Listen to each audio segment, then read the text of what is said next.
Hey everyone, it's Joseph Katz here again with KettleSpace co-founder Dan Rosenzweig. What is going on, Dan? You know, it's a winter wonderland out here today. It is. We just had a lovely snowstorm, but we're continuing to work and move on forward. So we've covered a lot in the last few videos about the hub and spoke model, what it is, near office, satellites, pricing, etc. I wanted to chat a little bit today about the idea of the third space as it relates to the office. And what I mean by that is there was the corporate office where everyone went to for many, many years.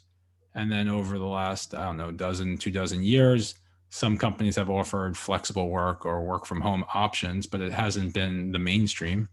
Obviously, for the last 9 months, it's become the mainstream. Where do you see this going, and what will become the third space?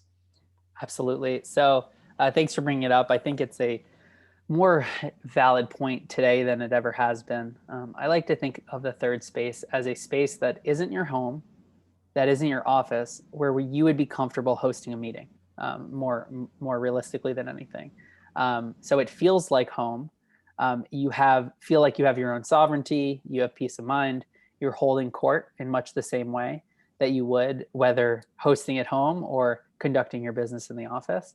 But it is likely more convenient to you than schlepping all the way to your main office. So Starbucks has done an excellent job of branding itself as a comfortable third space through its explosive real estate strategy over the last several decades.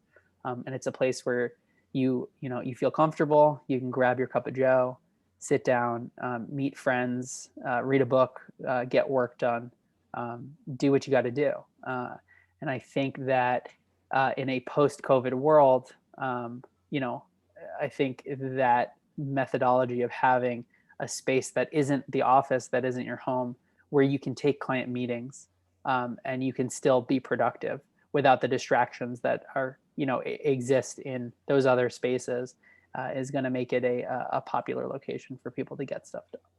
So Starbucks is a great example, although I would say it's probably less than an optimal work environment with people coming and going, coffee being brewed nonstop, random people coming and touching things and moving things, not really set up for an office.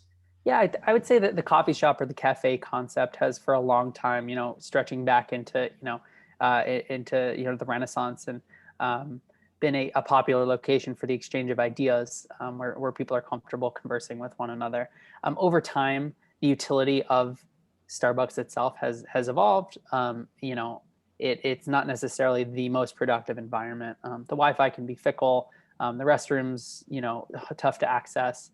It can be noisy. So I think it makes sense for there to be an evolution of other types of cafe-like spaces where you are comfortable getting stuff done, that are convenient to you, that are priced effectively, and that you would be comfortable meeting and inviting clients and colleagues to converse with you. And do you see the third space becoming a workspace for corporate employees or entrepreneurs, your typical, work from home folks who would squat, so to speak, at a Starbucks?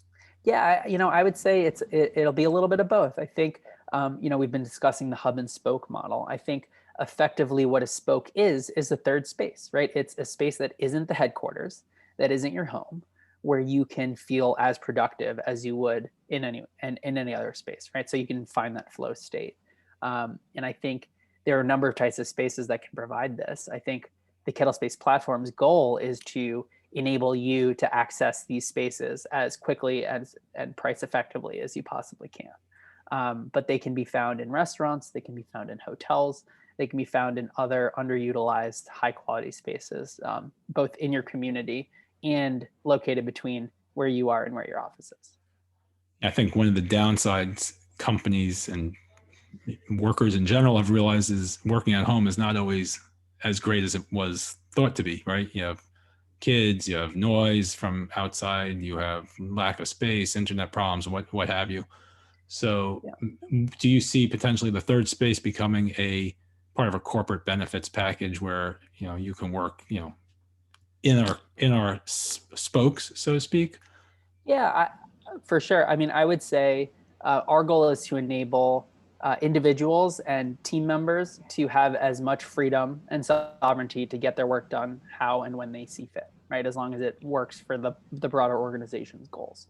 Um, you know, one thing that I personally feel, and I am working from home, is that there can sometimes be a lack of,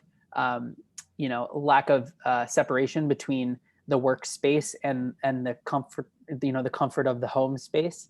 And so I find that I like to split those two spaces out, right? It's the same reason I don't have a television in my bedroom, because I like that to be focused on rest. So I would say that having a space where you can focus productively on work and then leave that and then come home and focus on family, on recreation, relaxation, is an important distinction to have. And so I think I'm probably not alone there. So whether it's a distraction from pets, or it's laundry, or it's the list of to-dos and chores, or it's children, what have you, there are definitely benefits to having a space where you can get away and maintain your focus. So two thoughts came out of that. One is you're not working with a TV on behind you.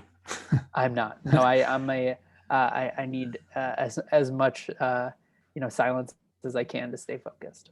And second is that the third space is a more professional work environment. So you're not going to be distracted by the couch or what have you to, For sure. The walk idea away. is that you would feel comfortable hosting a meeting there. And the reason I think that distinction is important is because in your home, the most part, right? Although through Zoom and video chat, we have welcomed folks into our homes. I don't know that we would necessarily feel comfortable hosting a broad team meeting in our home, right? So the idea of the third space is you could schlep all the way to the HQ, but for convenience sake, it might be a space that's near your client, right? It might be a space that's near your home, or near your colleagues, where you can all congregate and collaborate with one another. So the idea of what we're building here is to enable you to have that choice, to give you that opportunity to select the best environment for you on that given day. So spokes, third space, near home offices, all synonymous in one way or another, and KettleSpace can help them out. Giving you your time back, giving you more productivity, and hopefully a better work-life balance. Dan, this has been a great conversation. Love it. Looking forward to our next one. Have a great day. Stay warm, and we'll speak soon. Likewise, thanks so much for having me, and looking forward to speaking soon. Bye. Bye.